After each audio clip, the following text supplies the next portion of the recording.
નાના નાની વ્યક્તિને જે યાદ રાખે છે ભક્તો, એને સદૈવને માટે મારો ઠાકોર યાદ રાખે, ઠાકોર યાદ રાખે. અને યાદ રાખજો, સમાજ એને સદૈવને માટે આદર્શ દ્રષ્ટિથી જોતા રહેશે જેની દ્રષ્ટિ નાના નાની વ્યક્તિ ઉપર હોય. અદ્ભુત પ્રસંગ મને યાદ આવે એટલે તમને કહી દઉં. એક સારા સાયન્ટિસ્ટ એક બહુ અગત્યનો પ્રોગ્રામ બનાવી રહ્યા હતા.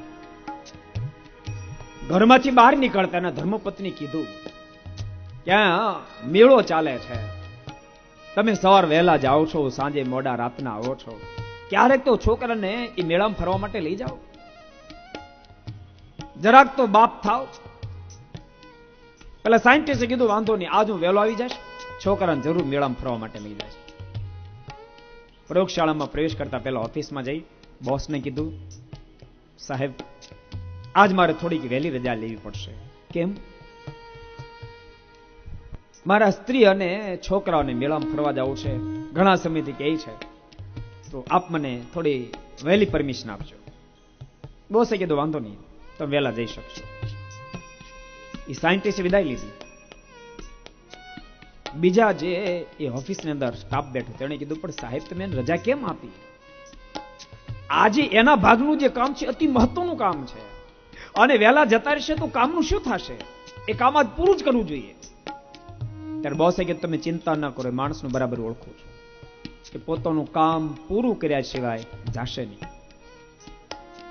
અને બન્યું પણ એવું, પોતાનું કામ પૂરું ન થયું ત્યાં સુધી એણે પોતાની લાઇબ્રેરી છોડી નહીં, લેબોરેટરી છોડી નહીં, પણ પૂરું કરતા કરતા રાતના 8 વાગી ગયા. અને મનમાં ચિંતા થવા માંડી. મેં ઘેરે વચન આપ્યું હતું, આજ ફરવા જાશું, છોકરા રાહ જોતા હશે, ઘરવાળા રાહ જોતા હશે, વઢશે, બોલશે. પણ જે ઘેરે આવ્યા તો છોકરા વિધવિધ રમકડાથી રમતા હતા.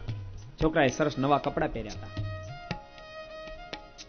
અને જ્યાં સાયન્ટિસ્ટે ઘરમાં પ્રવેશ કર્યો ત્યાં છોકરા દોડતા દોડતા કે પપ્પા પપ્પા મેળામાં ગયા તો બહુ મજા આવી, પપ્પા મેળામાં ગયા તો બહુ મજા આવી. અને આશ્ચર્યથી હું મોડો કોણ મેળામાં લઈ ગયો? ઘરમાં જઈને પૂછ્યું કે મેળામાં ગયા હતા? તો આ છોકરા બધા ગયા હતા, લઈ ગયા હતા. પણ કોણ મેળામાં લઈ ગયું? તો કે તમારા બોસ આવ્યા હતા. અને એને કીધું, છોકરા તમે મેળામાં ફરવા જાઓ, ચાલો તમારા પપ્પા મોડા આવે, હું તમને મેળામાં લઈ જાઉં. મેળામાં છોકરાને લઈ ગયા, વિવિધ પ્રકારના કેટલાય પ્રકારના રમકડા લઈ દીધા, છોકરાને રાજી કરી દીધા.